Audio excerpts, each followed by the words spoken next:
सफल होना है तो कुदरत आपके बीच में जरूर आएगा।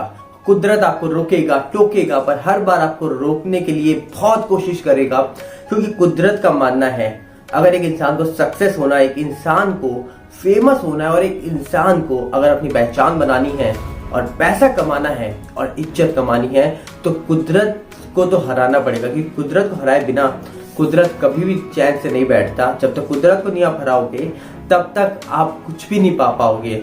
हमने बहुत सारी चीजें देखी, चाहे वो एक परिवार से निकला वो लड़का हो, चाहे वो किसी छोटी जगह से निकली हुई एक लड़की हो जो बड़े मुकाम में पहुंची है आज, वो भी एक कुदरत को हरा के पहुंची है। चाहे वो बड़ी बड़ी मुसीबतों से होके गुजरी हो, पर कुदरत को हमेशा उसने भी फेस किया होगा। चाहे यहाँ पर हम बात करें उन लोगों की जिन लोगों को बड़े बड़े चीजें अचीव कर ली, पर पीछे उन्होंने क्या क्या चीजें फेस करी हैं, शायद ये सब हम नहीं जानते। हमने एक चीज और देखी इस जमाने में, अपने टाइम में कहा जाए तो हाल ही में बहुत सारी चीजें देखी कि एक इंसान के लिए पूरा देश एक हो गया। ऐसा क्या बात थी उस इंसान में जो पूरा देश एक हो गया?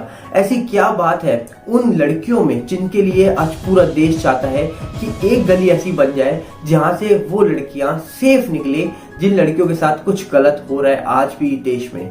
तो आखिरकार ये सारी जो बातें हैं ये कहाँ से निकल के आ रही है और ऐसी सोच कहाँ से बन रही है? ऐसी सोच आप और हम ही बना रहे हैं। और ऐसी सोच बनाने के पीछे मोटिव क्या है? इसके पीछे सबसे बड़ा मोटिव है कि जब भी भारत का नाम कहीं भी लिया जाए देश में, तो बोला जाए कि भारत एक ऐसा देश है जहां पर आप चाहे लड़की हो चाहे लड़के हो, हर वो इंसान, हर वो टीनेजर, हर वो बड़ा इंसान सेफ है। और यही चीजें हमने देखी पिछले कुछ टाइम में। और एक चीज समझ के आई इसमें कि अगर आप कुदरत से भिड़ जाते हो और कुदरत अगर आपको चुनौती दे रही है और अगर आपने कुदरत को हरा दिया तो मतलब आप सक्सेस जरूर होगे। आज नहीं तो कल आप सक्सेस जरूर हो जाओगे, क्योंकि बिना कुदरत को हराए हुए आप सक्सेस नहीं हो सकते। और ये कुदरत का एग्जांपल मैं क्यों दे रहा हूँ आपको? आप खुद देखो, जब एक इंसान के लिए पूरा देश एक हो सकता है, एक वो लड़की के लिए, चाहे वो लड़की कोई भी शहर की हो, कोई भी देश की हो, कोई भी जगह की हो, फिर भी हर इंसान खड़े होके आ सकता है और बोल सकता है कि नहीं, लड़की के साथ गलत नहीं होना चाहिए और कोई भी गलत करता है तो उनको सजा मिलनी चाहिए। तो ये सारी बातें क्यों बोली जा रही हैं? ये सब सारी बातें जो बोलते हैं, जो सारी चीजें हम देखते हैं और जो सारी चीजें करते हैं, ये हम खुद नहीं करते, ये शायद एक कुदरत है। हमको पीछे से कुदरत ही फोर्स करता है ये चीजें करने के लिए या ये चीज करवाने के लिए या ये चीज होने के लिए। जो भी आपकी लाइफ में हो रहा है ये एक कुदरत का ही पार्ट है। जब तक आपकी लाइफ में कुदरत कोई चेंज नहीं लाता तब तक शायद आपकी लाइफ में कोई चेंज नहीं आता। शायद आज आप किसी इंसान के लिए आवाज नहीं उठा रहे हैं और कल जाके आप अगर किसी इंसान के लिए आवाज उठाते हैं तो ये भी चीजें कुदरत ही आपसे करवाता है। कुदरत चाहेगा तो कुछ भी आपसे करवा सकता है, क्योंकि कुदरत को पता है कि आपने कितना कुदरत को दिया है और कुदरत आपको कितना देने वाली है। याद करिए, एक एग्जांपल देता हूं मैं आपको। विराट कोहली ने अपने इंटरव्यू में एक बार बोला था कि वो एक मैच खेल रहे थे, उस मैच में वो आई थिंक 46 के आसपास रन बना चुके थे। फिर उनके फादर एक्सपायर होते हैं और उनकी न्यूज जब उनको सुनने को मिलती है वो अपने घर जाते हैं, बट फिर वो अपने कोच से बात करते हैं कि अब मैं क्या करूं। और उनके सामने चुनौती थी कि क्या करें, वो अपने फादर के साथ रहे, उस टाइम फैमिली के साथ रहे, या फिर मैच खेलने दोबारा से जाए अगले दिन, क्योंकि वो टेस्ट मैच था। और ये चुनौती कुदरत ही देती है आपको कि आपकी लाइफ में दो पार्ट रख के देगी कुदरत। या तो आप ये कर लो तो आपको कुछ नहीं मिलेगा, और या तो आप ये कर लो तो आपको बहुत कुछ मिलेगा। मतलब इन शॉर्ट, आपको अगर सक्सेस पानी है तो कुदरत के हिसाब से ही चलना पड़ेगा, क्योंकि कुदरत आपको चुनौती हर फेस में देगी, हर जगह देगी। और ऐसे ही हमारे कुछ फेवरेट लोग थे जो आज हमारे साथ नहीं है, पर फिर भी कुदरत हमको चुनौती देती है कि आज आप उनके लिए स्टैंड ले रहे हो तो क्या पता कल को ऐसा चेंज आए कि किसी इंसान के साथ कभी गलत ही ना हो। ये भी कुदरत ही चाह रही है, क्योंकि बिना कुदरत के चाहे शायद इतना कुछ जो देखा है हमने कुछ टाइम में, ये कभी देखने को नहीं मिलता। और ये कुदरत का ही कारनामा है। जैसे याद होगा आपको, राम जी भी वनवास में गए, 14 साल की वनवास में जाने वाला वो इंसान, वो भगवान जो कहा जा रहा था कि राजा बनने वाला था और अचानक से वो चला गया वनवास को, ऐसा कैसे हो गया? और राम जी अगर 14 साल के वनवास में नहीं जाते तो सोचो क्या न होता।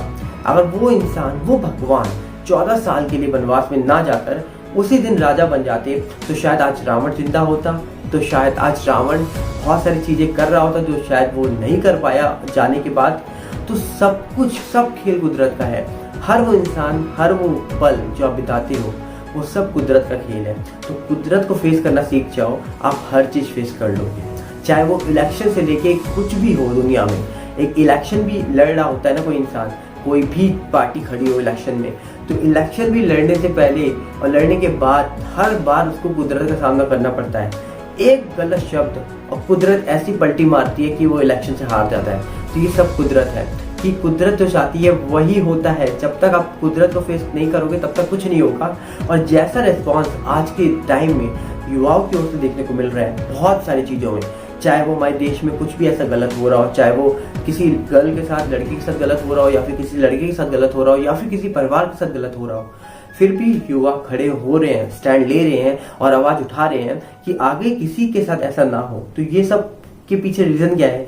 इन सब के पीछे सिर्फ एक रीजन है कि उन्होंने कुदरत को फेस करना सीख लिया है। उनको पता है कि अगर आज जो हमको कुदरत बोल रहा है करने के लिए हम ये चीज नहीं करेंगे तो शायद कल को ये चीज हमारे साथ ही हो गई तो फिर क्या होगा। तो जब भी सक्सेस पानी है, जब भी आगे बढ़ना है, तो कुदरत को फेस करना सीख जाओ। बिना कुदरत को फेस किए हुए शायद सक्सेस मिलना नामुमकिन होती है। बहुत मुश्किल होता है कि आप कुदरत को कई हुई बातें नहीं मानोगे, कुदरत जो आपसे बोल रहा है वो आप नहीं करोगे और फिर आप सोचोगे कि आपको सक्सेस मिले। तो ये बहुत कम चांसेस होता है कि ऐसे लोग भी होंगे दुनिया में कि जिन्होंने कुदरत को फेस ना किया हो और वो सक्सेस पाले। पर वो सक्सेस क्या ज़्यादा टाइम के लिए रहती है? क्योंकि हर इंसान के पास टैलेंट होता है। हर इंसान जो अपनी एग्जाम्स में टॉप 7 में आ सकता है, 10 लाख बच्चे जहाँ बैठे हो एग्जाम देने, तो वो भी कुदरत का ही चैलेंज होता है। वो 10 लाख एग्जाम में बैठे हुए बच्चों को छोड़कर 7वें नंबर पे आकर अपने ड्रीम्स को पूरा करने निकल जाता है, जबकि जॉब नहीं करता, करोड़ों की लाखों की जॉब छोड़कर अपने ड्रीम्स को पूरा करता है। तो ये भी कुदरत का ही खेल था। तो ये सब कुदरत का खेल है जो हम देख रहे हैं आजकल या हमारी लाइफ में होता है। कुदरत को फेस करना सीख जाओ तो शायद कल को आप और हम भी वही मुकाम में हो जहाँ हम जाना चाहते हैं। जय हिंद। आई होप आप लोग को बहुत अच्छी लगी होगी वीडियो और कुछ समझ आया होगा। समझ आया है तो बताइएगा जरूर कमेंट्स में, मैं वेट करूँगा आपके कमेंट्स का। जय हिंद, बहुत जल्दी मिलते हैं।